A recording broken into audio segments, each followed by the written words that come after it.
So the question of the title of this is, do Buddhists believe in reincarnation? And the short answer is yes, most of them do. So thank you, good night. Actually, it's a little bit more complicated than that, and I think a lot of people in the West, if they know one thing about Buddhism, that's the one thing they know. They know Buddhists believe in reincarnation, and they know Buddha was a big fat guy, because they've seen that guy in front of Chinese restaurants. They think is Buddha, but that's not Buddha. But and this is about all they know. And a lot of people are attracted to Buddhism because of the belief in reincarnation. And I would say this is true for me as well when I first started. I became interested in Buddhism when I was a teenager, in Buddhism and Hinduism. And I wasn't sure if there was life after death. I wondered about that question. I think all of us do. And the people I knew who believed in life after death, they also believed that after you died, you either went to heaven forever or to hell forever. And I thought, well, that doesn't seem very fair. What is the cutoff point? I remember thinking this when I was a kid, that how many sins do you have to have before you go to hell? And if you just have one extra sin, do you go to hell forever? Just for one little thing? And so because of that, I had trouble believing in anything like religion or spirituality. But when I found out about reincarnation, I thought, okay, well, that makes a little more sense, because at least there's more than one choice. There's some kind of opportunity, and so that made me to start to think, well, maybe there's something to this. But the question about do Buddhists believe in reincarnation is interesting to me because of the two Buddhist teachers I had. And a lot of what I wrote, I put in this book called Don't Be a Jerk, which I thought I had more copies and I was going to bring some with me to sell, but I had to borrow this one from my friend because I only had one at home. But I put it in a chapter called Did Dogen teach reincarnation, and does it matter if he did? So Dogen was a Zen master from Japan who lived around 800 years ago. And his teachings are the foundation of the type of Buddhism that I studied, which is the Soto tradition of Zen Buddhism. Originally I had a teacher in America who was an American, and he studied with a Japanese teacher. And when I would talk to him about reincarnation, he would say things like, well, there's a difference between, there's two ideas which are often confused. One is transmigration and one is reincarnation. And transmigration is the idea that inside your body is a soul, which is a spiritual soul, and then when you die, the soul leaves the body and enters another body. And he said, Buddhists don't believe in that. This is kind of a Hindu belief. Even a lot of Hindus don't believe in that anymore, but if you read the Bhagavad Gita, it's described in almost exactly that way. They say it's like a person leaving an old house and moving into a new house or something. It says this in the Bhagavad Gita, which is the famous Hindu spiritual book. Buddha rejected that idea, but he didn't reject the idea that people live again. This is very complicated, but he believed in sort of a series of lifetimes. And my first teacher explained it this way. He said, it's like if you had a candle with a flame, and then you have another candle with no flame, and you use this candle to light that candle and blow out this candle. And then is this the same flame or is this a different flame? So you can't really say it's not the same flame, but it's not a different flame either. It depends on its existence for this one. So it's a kind of a cause and effect relationship. Another way he sometimes explained it was, if you look at a river, you can look at the stream outside, and you can see bubbles in the river. And those bubbles kind of appear, and they last a while, and then they disappear. But nothing is really added to the stream or taken away from the stream. It's the same water, it's just a different formation. So this is also another way to understand the Buddhist ideas about reincarnation. So I had that in mind, and I thought I understood pretty well about Buddhist belief in reincarnation.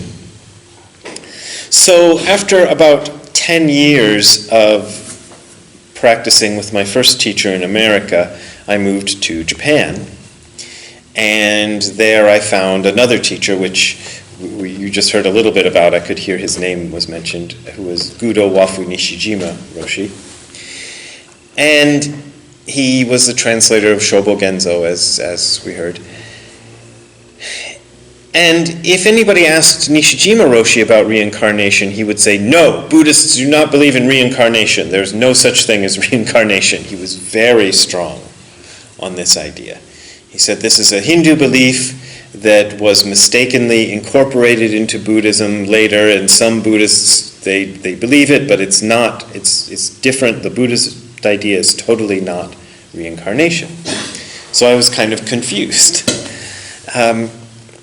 But I began to understand why my teacher said it that way. And so when I first started to become a Buddhist teacher myself, I would kind of say it the way my teacher said it. But then some people, when I started to be on the internet and things, people will always argue with you on the internet. And a lot of people got very upset if I ever said that reincarnation is not a Buddhist idea. And especially if I said Dogen didn't believe in reincarnation. And so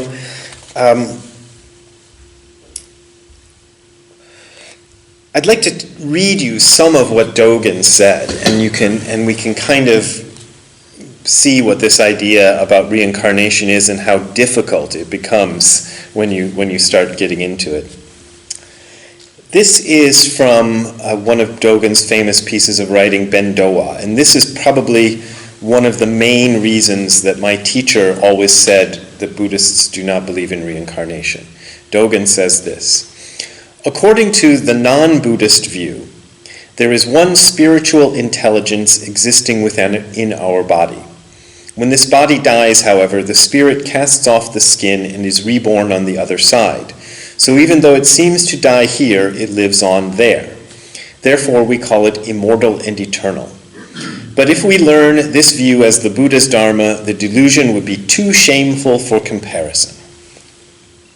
And in another famous piece of writing, Dogen says, firewood, after becoming ash, does not again become firewood. Similarly, human beings, after death, do not live again. Those are two examples, and there are some other examples quite similar. Oh, here's another thing he says. At the same time, it is an established custom in the Buddha Dharma not to say that life turns into death. This is why we speak of no appearance. And it is the Buddha's preaching established in the turning of the Dharma wheel, that's just a kind of a fancy way of saying his teaching, that death does not turn into life. This is why we speak of no disappearance. Life is an instantaneous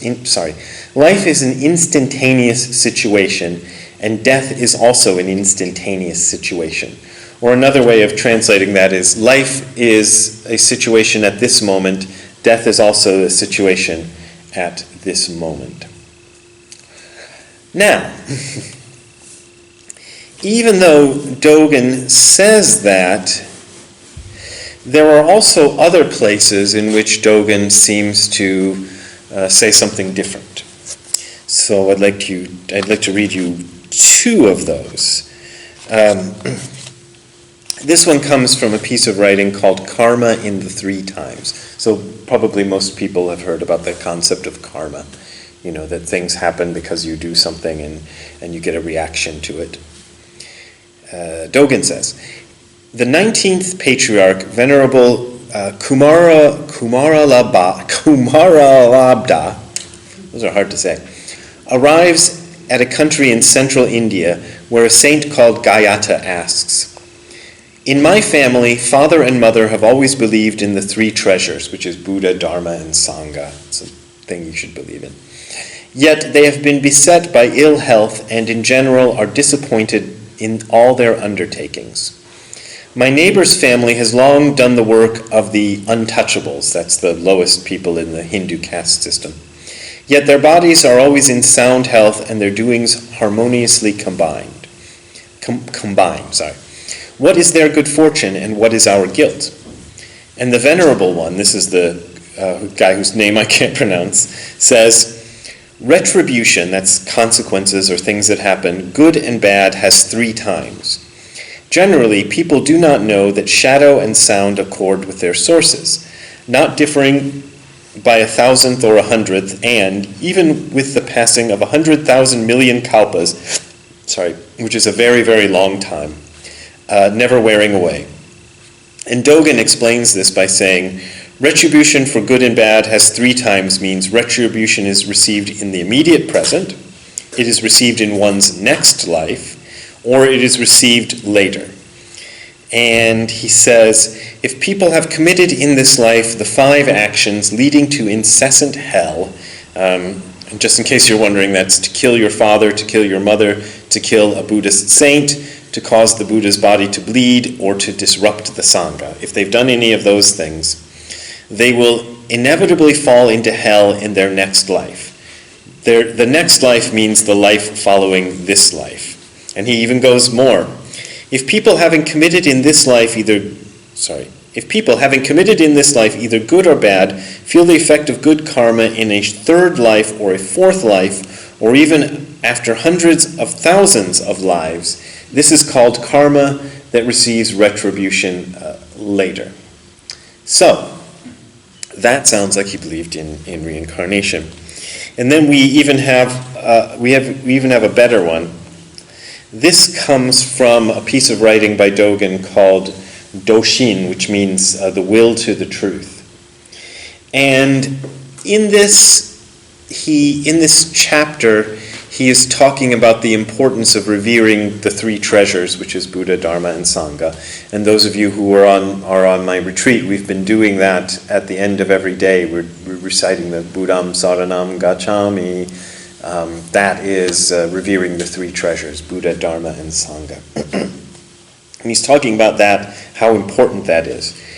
And he says, even between abandoning this life and being born in a next life, in which there is said to be a middle existence whose length is 7 days, even during that period, we should intend to chant the 3 treasures, that's like what we've been doing every evening, without ever lulling the voice.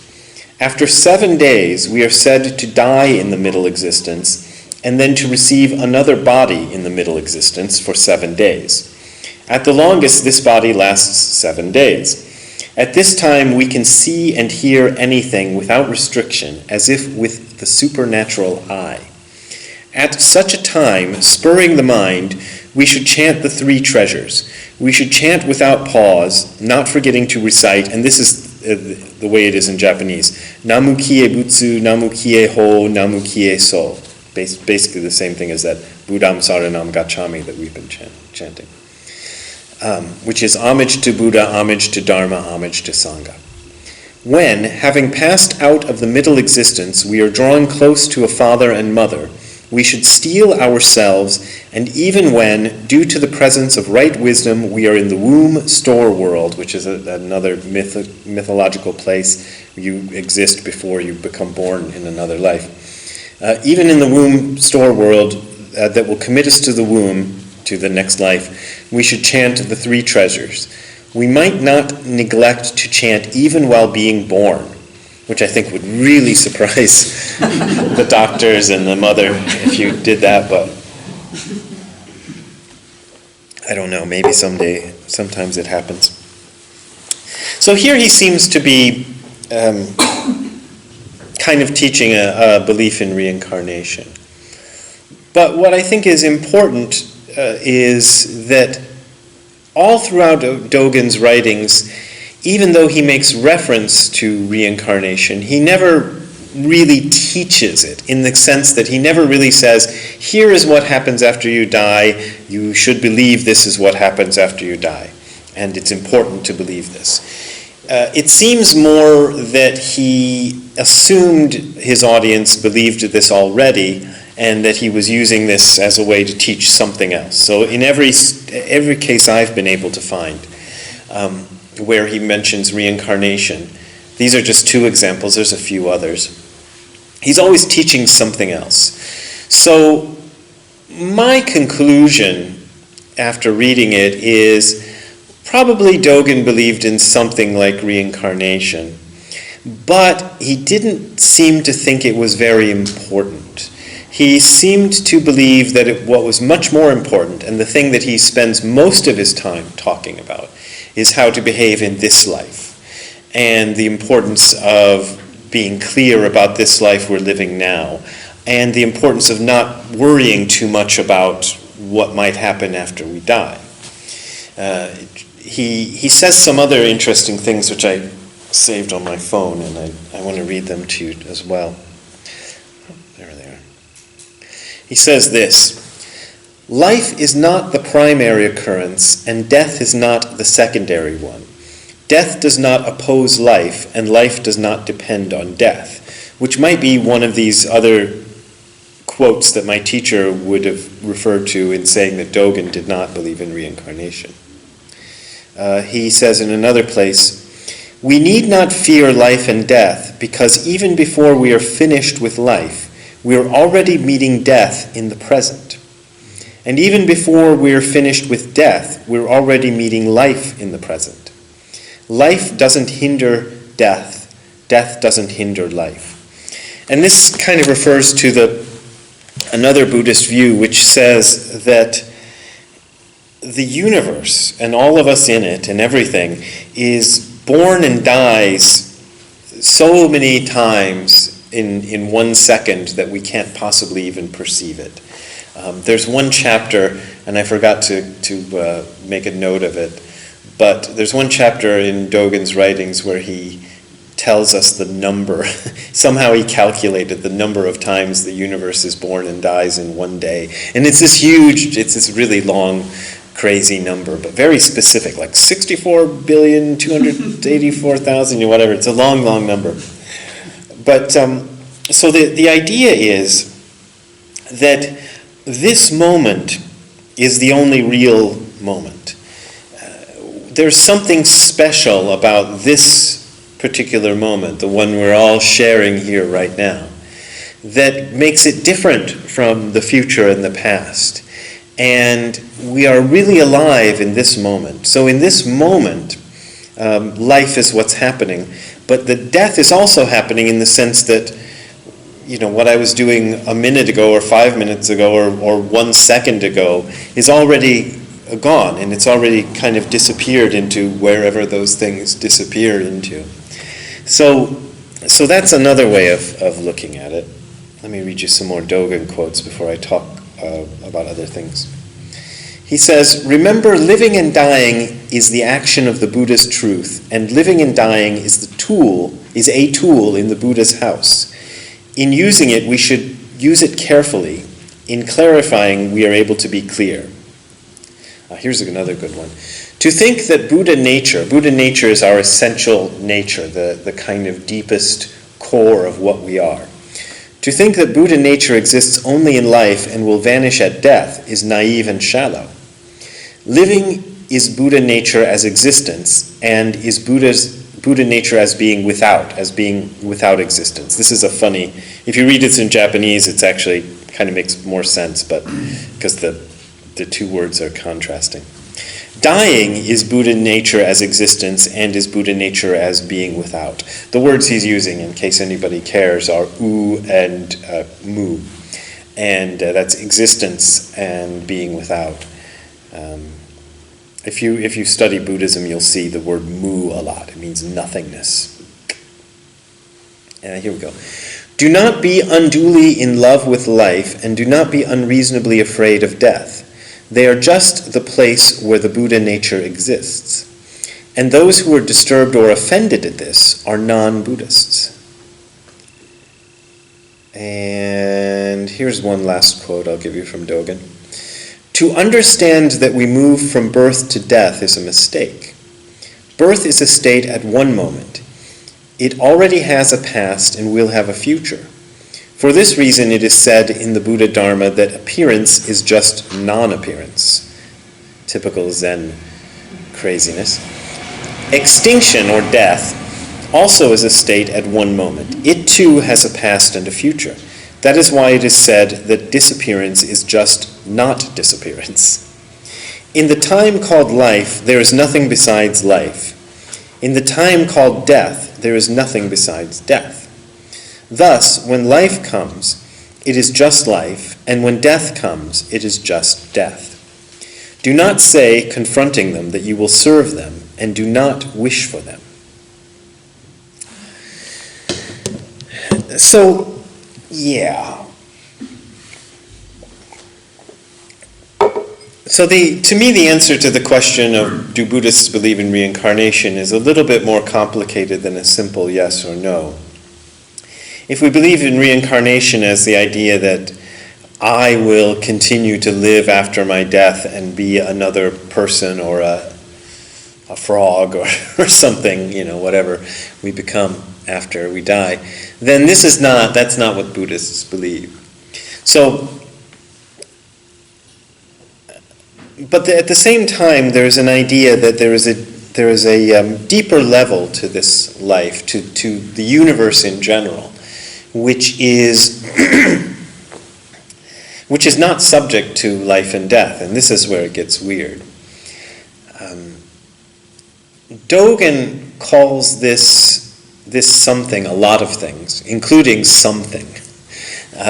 There's a word that he uses often in his writings, which is inmo.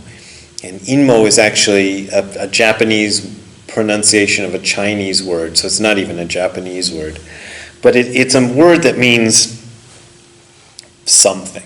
My teacher often translated it as it or what. And sometimes he called the basic thing that is the core of the universe and the core of ourselves, inmo. Another thing he called it, which we talked about in the group that I'm leading just a few hours ago, is light. I was reading to this group a piece of writing by Dogen called Komyo. And Komyo basically means light or brightness or brilliance, but it has a kind of a special sort of Buddhist meaning. So one translator called it divine light, which is kind of a funny way to translate something in Buddhism, because divine sort of suggests God as God living on the throne in heaven. But I think it's not a bad translation, because Komyo has a kind of more special meaning than just light, like the light from these light bulbs. And he says this light is the whole universe and is ourselves. The other word that Dogen uses is jiko. And jiko is a very common Japanese word that just means myself. I said this to the group already, but for the people who are coming here, the way I first learned the word jiko was, I lived in Japan for 11 years. And one of the first things I learned that I had to do was called jiko shokai. And shokai means introduction, and jiko means self. So people would often ask me in Japan when I first arrived to do jiko shokai. It just means introduce yourself. But it's the same jiko that Dogen uses. It's spelled with the same Chinese characters. And when Dogen uses it, he doesn't usually mean the individual personal self. He means a kind of self that is the self of the whole universe. But any time you try to describe this self that is the self of the whole universe, you just get into trouble, because there's nothing you can say about it. one of the reasons that Buddhism uses this word emptiness so much is because we're trying to indicate something that can't be described in any way. Because when we describe something, we're comparing it to something else. And if you're trying to describe something that's the basis for everything, well, there's nothing to compare it to because there's nothing outside of it. There's nothing to contrast it with. It's just what it is. But he says that this experience that we have, that all of us have, of believing I have a self, believing I am a self, believing I am something that exists, this is a reflection of that jiko, that bigger self. That's Dogen's view. So what this says about reincarnation and life after death, it gets so complicated. In my own experience,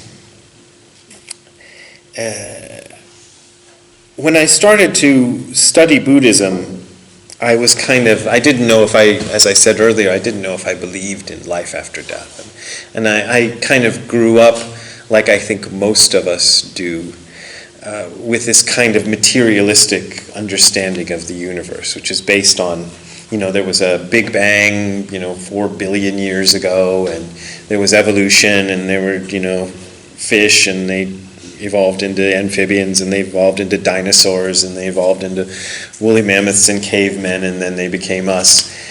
And that any experience we have of a kind of a subjective experience, this is just because we have a brain, and it makes us think we have a subjective experience, but we don't really, or it's not important, or material science can't really explain it anyway, so we don't know what it is, so we just kind of forget about it.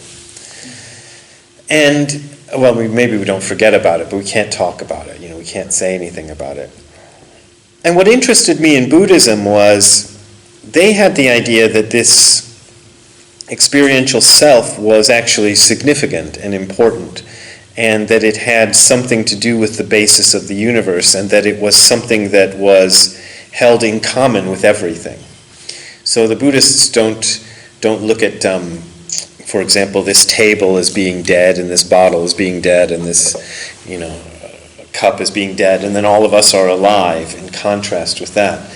They sort of have this idea that life is everything. Somebody yesterday asked me about the philosophy of panpsychism, which is this idea of everything has a kind of mind. And Buddhism is not entirely different from that idea, but it doesn't say everything has mind. It says everything is mind. So everything is a manifestation of mind. And this is another of the words that Dogen sometimes uses to describe this something that we don't know. Sometimes he describes it as mind. But he's very careful to differentiate between the idea of mind as being different from matter. So he would say mind is, the phrase he uses often is mind is fences, walls, tiles, and pebbles, the sun, the moon, and the great earth. This phrase appears several times in Shobo Genzo. This is why I remember it. So it's not saying that there is mind inside of us, or there's mind inside of the mountains, or there's mind inside of the floor. It's saying it's all a manifestation of this something called mind. So I thought that was an interesting idea. But I didn't know what to make of it. And I also remember now that I promised in my description of this talk that I would talk about some of my own experiences with dead people. So I'll just tell you. And I say this in a kind of, I shouldn't be saying this. I shouldn't be talking about what I'm about to talk about. And this is why I'll end the speech there and then go for your questions after. In the form of Buddhism that I was trained in, it's very important not to talk about mysterious things or kind of spooky things, to use a kind of Americanism, I suppose. things that can't be explained. We always try to talk about concrete reality. But I've had some experiences which make me wonder what's really going on. And I'll tell you a couple of them. There was a man I knew at a Zen monastery in America called Tassajara, and he was named David Cody. And I didn't know David very well, but I never lived at Tassajara. I never lived at any Buddhist monastery. I visited a lot of them and spent lots of time there, but never lived at one. But I stayed at Tassajara for maybe about a month one year, and David Cody was there, and we became friends at the time, and we became kind of, we hung around each other a lot during that month, and I got to know him pretty well. And I learned that he was he had struggled with depression all of his life, but he seemed pretty happy when I knew him. And then about a year after, I'd not seen David Cody for a year, and I learned he killed himself. He committed suicide, which was really kind of a shock. So about 2 weeks or 3 weeks, I'm not sure, not too long after, maybe it was more like 1 week, because I remember it being quite soon after David Cody died, because I almost thought about canceling my trip. But I went. I was supposed to go to Tassajara, so I went.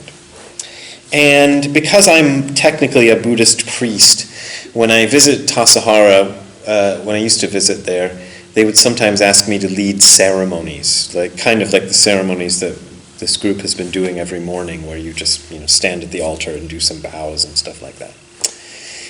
But their version in Tassajara is much more formal than what we've been doing here.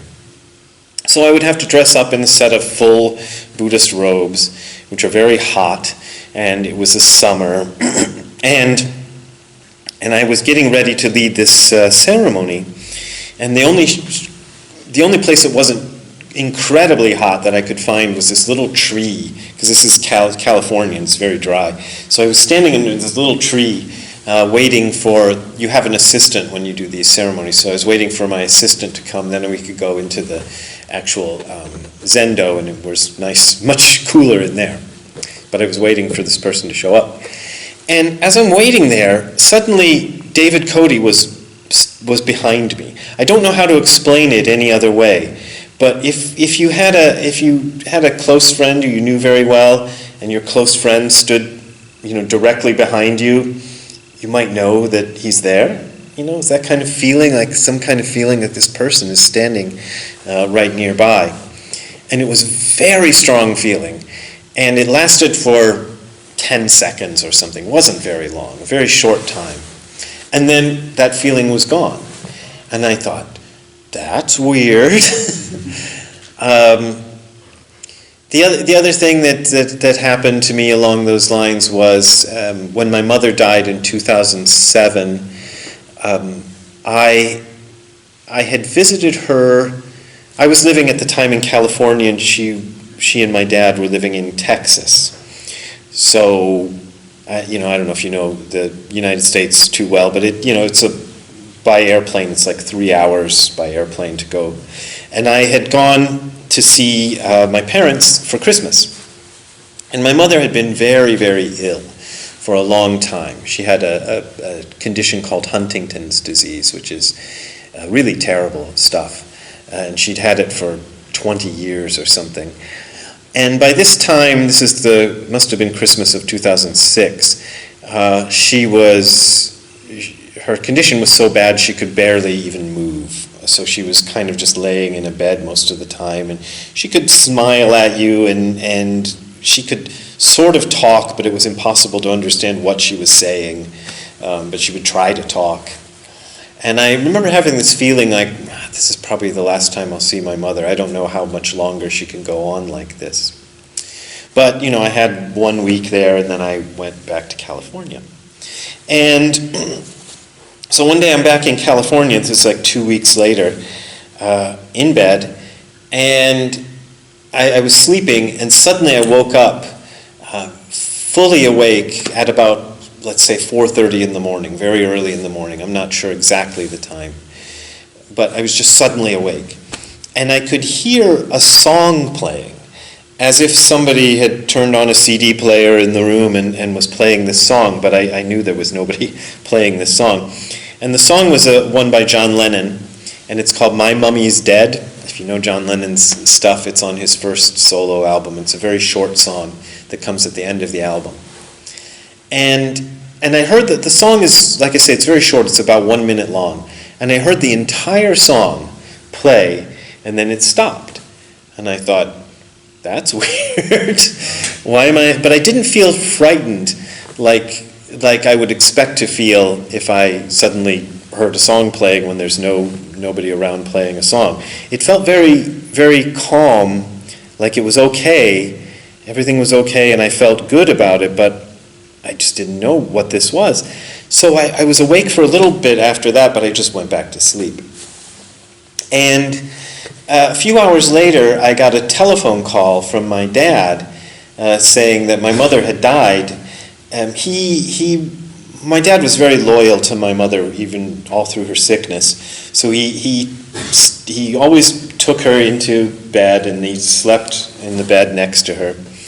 But she was so immobile, she didn't do much. And my dad had gotten up in the morning and had his breakfast and whatever he did in the morning.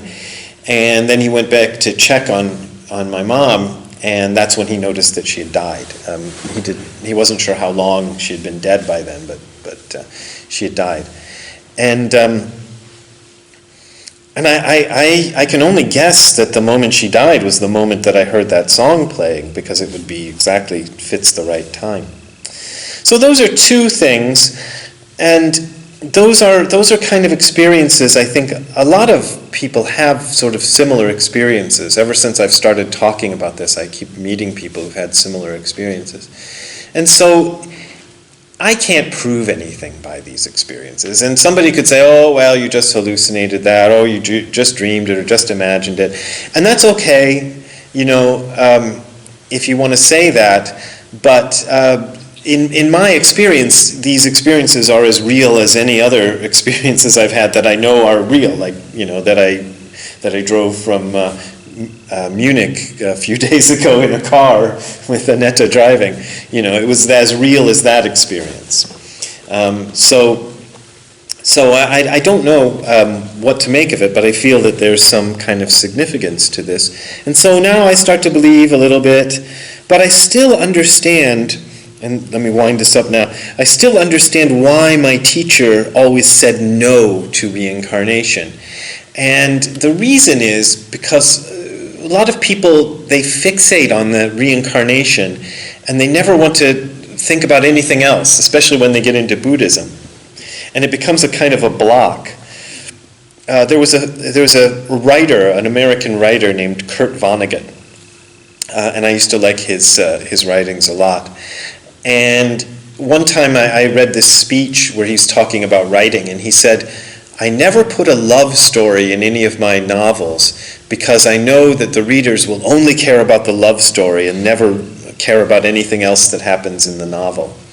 And I think maybe this is the reason that Nishijima Roshi, my teacher, always said no to reincarnation, because he knew that people would never want to hear anything else. And he thought that there was other much more important things to talk about. Which is, our actual behavior in this life and what we do with this life.